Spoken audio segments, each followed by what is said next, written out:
Hey everybody, welcome to Connecting with Jennifer Filzen. Today I have Bob Schuman. He is the podcaster of Bob's Advanture. Yes, he is a van guy and he converted his van into a camper. And I was on his show recently, and so I thought it would be fun to have him on. So Bob, welcome. Tell everybody a little bit about who you are, where you're located, and what makes you special and unique. I am located in Tacoma, Washington. I live in a converted van. It's a 95 Ford E250, and I'm going to be traveling around the country because I want to do the interviews in person instead of over the meeting. Starting it right before I had a couple shows that I did over meeting before, and people were kind of weirded out about doing them that way. Like wondering how come you don't do them in person, and now it's the other way around. Like it's hard to get anybody to do any in-person ones right now. So I'm working on that. But what makes me special and unique? I'm sure there's a lot of things that make me special and unique, but one of the reasons why I do my show and I donate 20% of the revenue that I make to the National Suicide Prevention Lifeline, because at one point I tried to take my own life. And so I want people to have a chance to have a number that they can call, and if they're having trouble, and then not go down that road. And I also want them to know that if they have went down that road, you can come back from it. You don't have to hide in a cave, and you don't have to feel ashamed and all that kind of stuff. And it's better to talk about it and let it out there than to hide behind it. And it's a lot more freeing to do that. You know, I love that you actually support the suicide prevention hotlines, and that you've had your own personal experience. You know, it is a hot topic. Suicide has always happened, but there's just there are so many mental health crises happening during the pandemic. Lots of things changing Yep. for a lot of people. How did you overcome your feelings of wanting to end your life, and how are you inspiring others, because you are an inspiration, brother. I want to know how did you do it, because sometimes it's so hard to get Well, past that. it is really difficult, and I'm not going to say that it's not a struggle. I think it's still a struggle all the time for that kind of stuff. But one of the things that helped me get through it was realizing that God's there for me, God loves me, and prayer and all that kind of stuff helped me out and helped me get past it, as well as being able to get some medication and all that kind of stuff and help that way.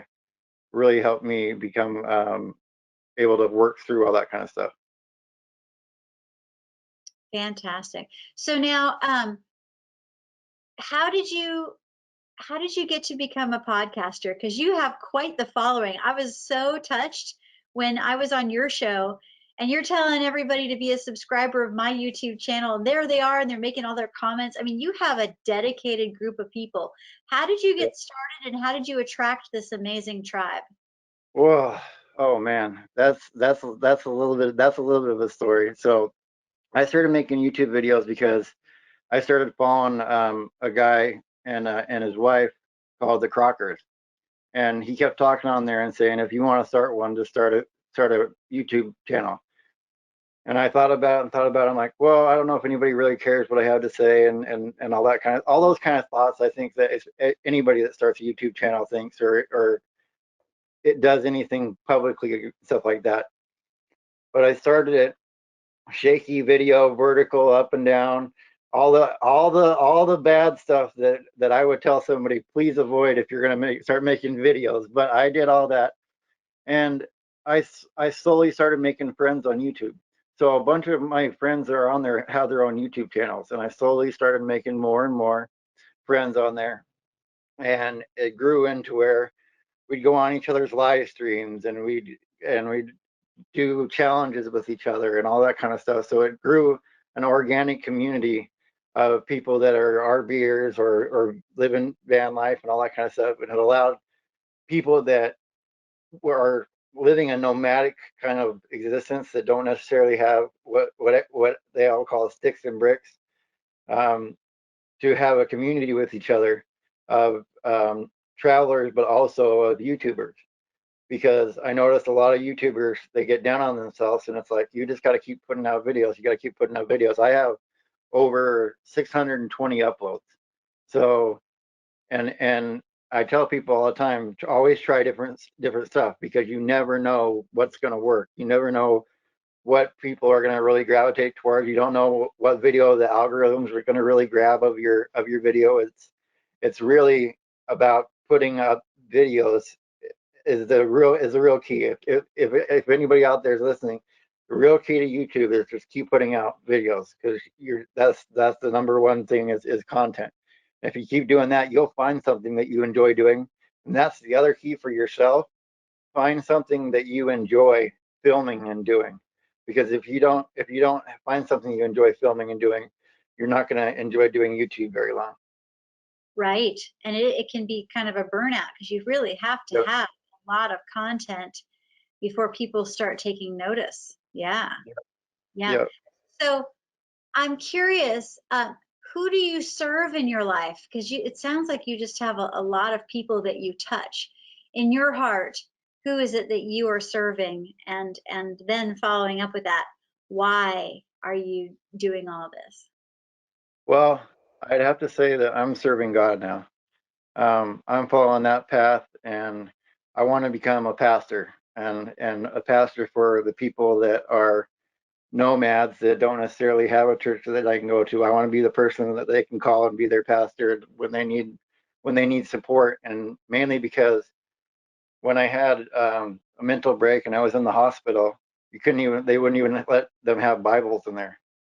And so, yeah, so when you couldn't even have Bibles in there, and people are hurting in there, and it was painful for me to be in there and watch and see. And so, um, that being the case, I wanted to take and be a pastor for all the people that are lost, all the people that need somebody.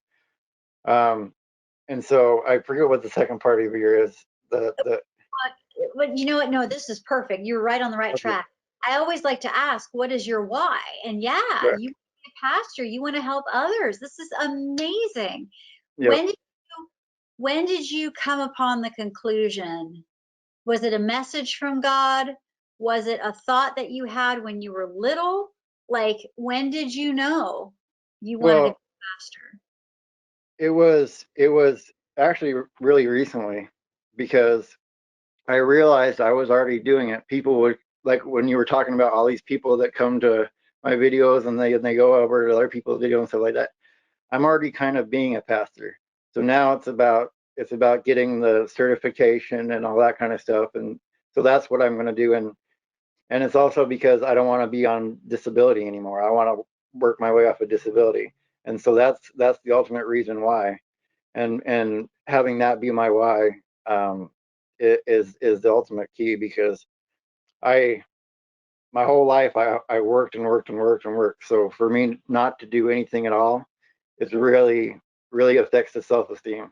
So I have to have something that I'm doing, and being able to help others as well as serve God at the same time is a good reason. And that's also the reason why I gave away part of it right in the beginning, because if God wouldn't have helped me save my life, help me be here, I wouldn't have that YouTube in the first place.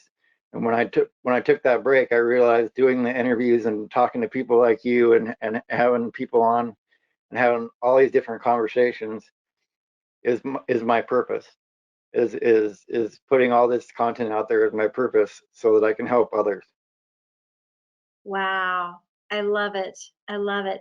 So, tell us a little bit about your desired road trip. So, obviously, it's the middle of the pandemic, so you're really not going anywhere. But you did move everything into your van, right? Because I saw Yep, something recently, there was a storm, and you were yep, taking a video showing us. yep, Yeah, you got everything in your van. So, yep. what is in your van, and then how soon are you going to be starting out, and where are you going? Like, tell us what your Okay. adventure is going to be. Well, um, so I've got a bed in there. I don't have my solar panel on it yet. I don't have the diesel heater in it yet, which I will eventually.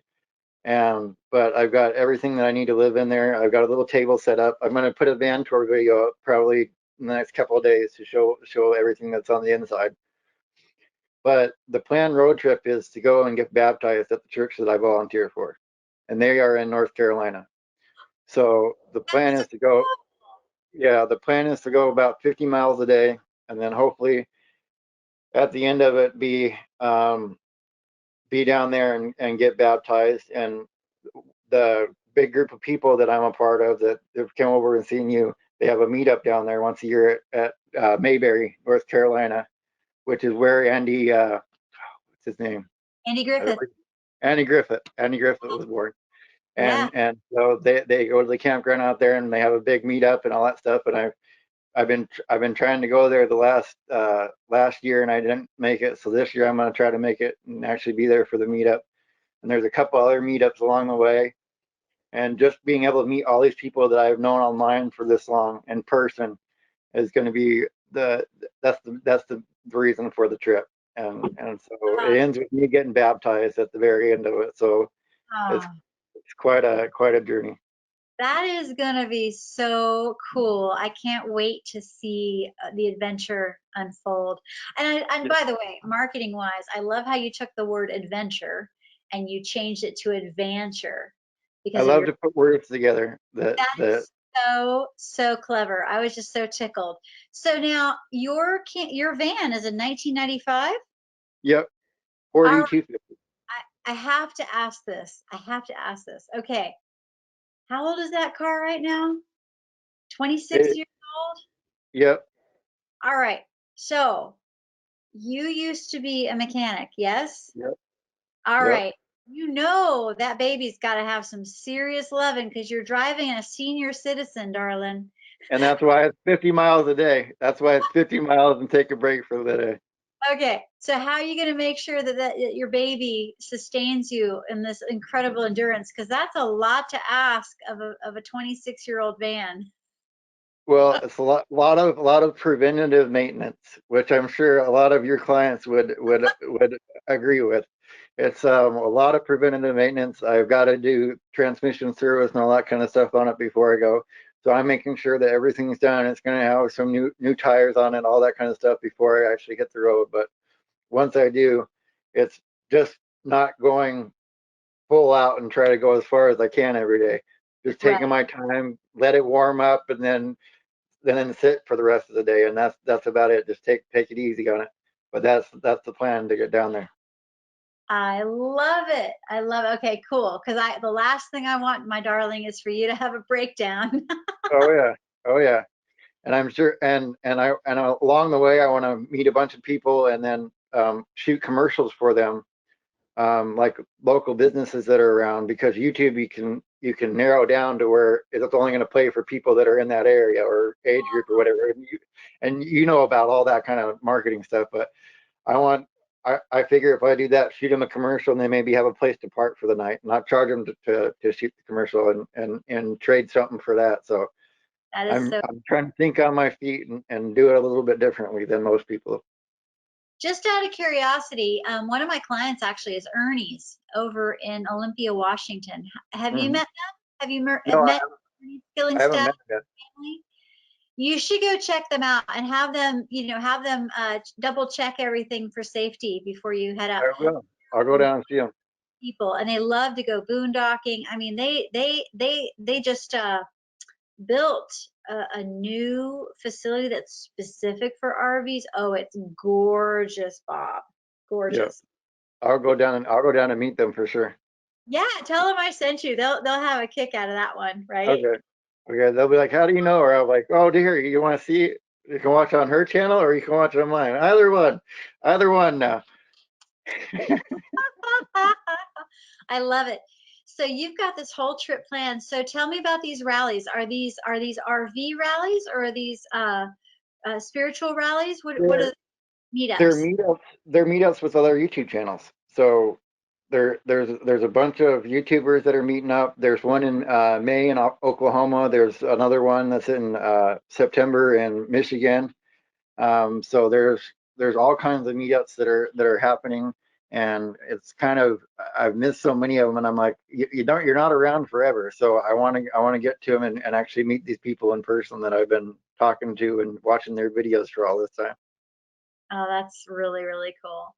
And then also too, I mean, living the van life is not for everybody. It sounds No, like, oh my gosh. Let me tell you it's personally, romantic. It's romantic, it is but romantic, but like for me personally, like the whole, okay, Monterey, California, super expensive, right? So I have been watching over the years like tiny homes YouTube channels, and there are some gorgeous tiny homes, by the way. I oh mean, yeah, oh yeah, stunning. And I've seen van conversions, and I've seen, how to, turn your Subaru into a camper, like, and then like I went down to Florida to see family early 2020. Um, and a friend of mine from high school was vacationing and touring around on he and his family, the kids and his wife, and they were like, okay, we're gonna live the RV life and we're gonna do everything remotely. And the kids were doing it, but it was so fascinating because they had a full size RV. I wish I could tell you exactly what it was, but it was a big one. It wasn't a van, and it's a family of four. So you're single, right? And yeah. then you got a family of four. So like I'm just kind of curious, like what advice do you have for people who are considering this? Because I tell you what, Bob, I've been on those YouTube channels.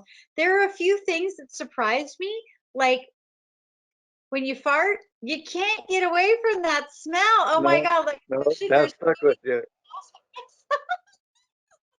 and then like other little things like it's hard to keep it clean because like there's no place It's for it to go. awful. So Yeah. you are doing it, and I looked at it and I'm like, that sounds appealing until like I think I'd be good for like 3 days, and then I'd be like, okay, we're done. But I'm sure you've got tons of advice, so spill your guts. Well, my advice comes from years of driving truck too. So I drove truck for years. So I was in a small, yeah, I did that for 10 years, drove all across the country. So for That's why me, you're for, here. yeah, This yeah, is yeah, okay. That's secret sauce right there. yeah, Okay. yeah. Okay, so That's hold my on, secret hold sauce. on. I didn't mean to interrupt you, but this is gold. We got to explore this, buddy. Yeah. So being a trucker didn't turn you off. No, what turned me off actually, it was the being a trucker part, where I had to go to certain places, be there by a certain time. There's no place to pull over and stop with a truck. You see cool places on the side of the road, and you couldn't even pull over and stop because either you didn't have time or there wasn't any place to park. And so, for me, going on this road trip is being able to go and say, "Hey, that's cool. I want to go down that road and see what's down there." So for me, it's something that I already enjoy doing, but now I don't have to be on somebody else's schedule. So that's why. But Okay, cool. the secret sauce to living like that is you have to be as minimal as possible, and then every item you have, you want to make sure that you have more than one purpose for it because it's going to take up space.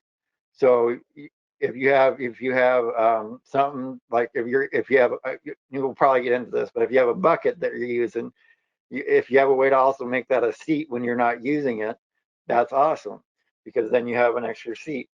If you have a bed in there, if you can also make it a seating area, then that's a double there. If you have a table that you can fold down or that you can use as a countertop for something else, et cetera, et cetera, et cetera, you need to be able to multi-use things that you have in your vehicle. Gotcha. Okay, so I've got another question, and I'm not saying this to pry. I'm more of like a lifestyle thing. Okay, so not sure. I think you're single. Yes, Yep. not seeing anyone, right? Nope. What if you meet the perfect person and you're being a nomad, and that person, like, are your requirements like she has to be nomadic as well? And then No. also too, like, you know, the van is really good for one person, but like two, like tell me about how how does the romance of the romantic idea work? Well, This if you're going to be a couple, you want to have a bigger vehicle. That's the key. If you definitely want to have a bigger vehicle, and then it's even hard if you're going to be a couple on the road because it's a difficult situation to be in as a couple. and being that close, in that close proximity all the time. If you are, I've got a few friends that are on YouTube that are couples and all that kind of stuff, but you want to be able to have space where you can walk away from each other if you get in an argument. And as far as meeting somebody goes, I'm gonna let God figure that out. If the person that comes into my life is somebody that doesn't want to do nomad stuff, then that's fine too, because I'm not planning to do this forever. My goal is to do this trip, and then whatever happens after this trip happens, because I I want to be a pastor, and so eventually I'd like to have some sort of church building too. And you can't really be driving everywhere and have a church building somewhere. So, but whoever is going to come into my life, that's going to be awesome to have them. That is so cool. Okay, good. And thank you for going there with me, because it's true. It's like, how do certain things work, and Yeah. I do remember, gosh, years ago, there's a young gentleman that's from Monterey area, and he had the idea of doing just as you were doing, like get a little trailer, go start living the nomadic lifestyle. It was hilarious, Bob. Before he even got on the road, he met the one and they got married. He never went on that little journey. And I hope that he's delighted with that, because I don't want him to have a regret, like, oh, what would Yeah. have happened if I had gone and explored? Would it be different? Well, of course, life is always going to be different if you turn left or right at the fork in the road, right? But Oh um yeah. but I love how you have a destination of getting baptized in North Yep. Carolina. That's just so, Yep. I think that's Yep. that's fantastic.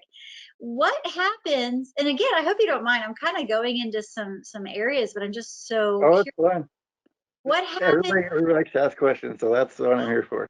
so what happens in an emergency? Like, let's just say, you get into an accident, or if you find somebody else in an accident and you come upon it. How I know that there's a whole community and we all have cell phones and we have GPSs, but like, what do you do to make sure that you're prepared? Do you have like this ginormous emergency kit for all kinds of things, or A basic toolkit is what you want to have with you, but there's just sometimes that things are going to happen where it's call AAA and get a tow. I mean, that's basically what it comes down to, because um, but there's no guarantees on the road, but there's no guarantees at a house either. I mean, your house could catch fire, I mean, God forbid, but a house could catch fire. So you can have an emergency at home just as easy as you can have on the road. And so part of it is having an emergency fund saved up. And so that's part of the reason I haven't taken off yet, is because I don't have the emergency fund yet. But you need to have some sort of emergency fund before you go. and that's a really good point. You're saving up for that.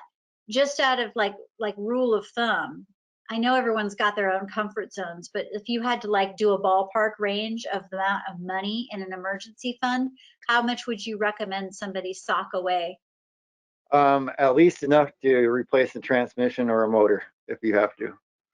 That's Oh, that's what I would recommend saving up. So I don't know what it costs on your vehicle or whatever, but if you can figure out what it costs to replace that, that's what I'd recommend on saving, because that's what I see most people have trouble with on the road.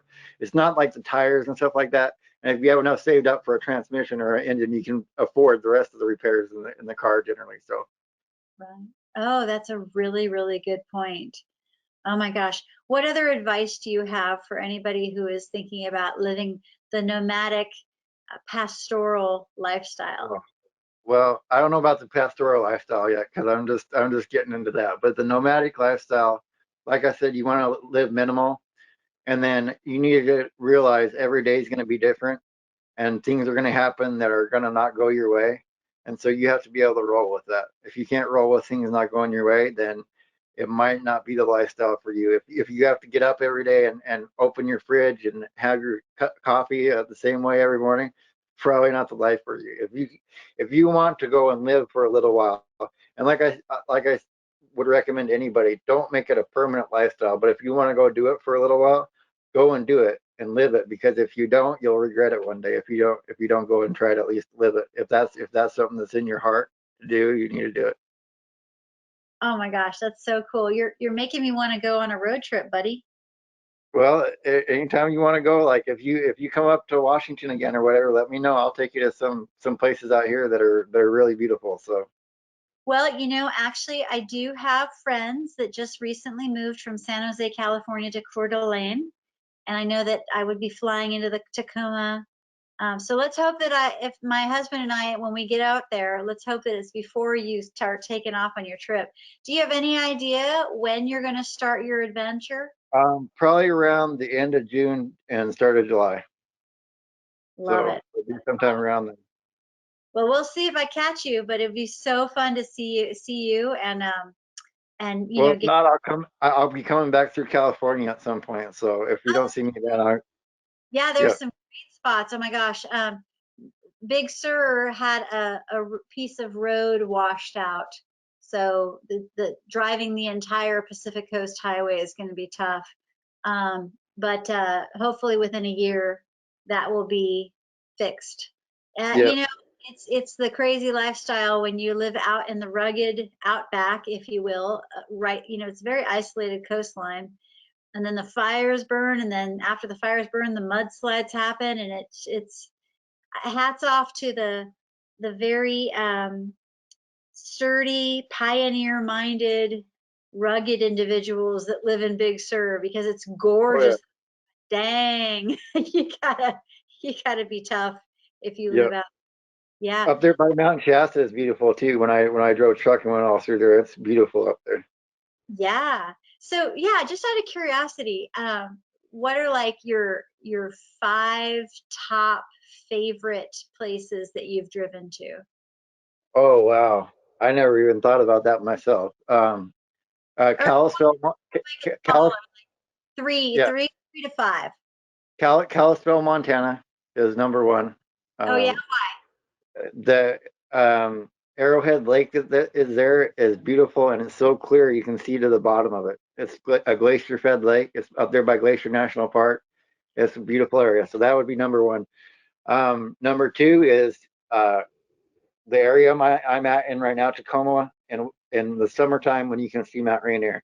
It's one of the most beautiful pictures because you're at basically sea level, looking up to 14,000 feet of a mountain. So it's just a picturesque view. So that's number two.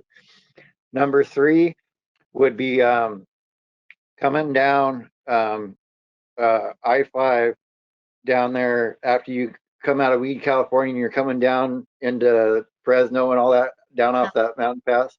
All yeah, the lakes and stuff that are through there, that would be number three. So nice, those nice. are those would be the top three, and then four would be Coeur d'Alene, where you were talking about your friends being. That lake out there is really beautiful.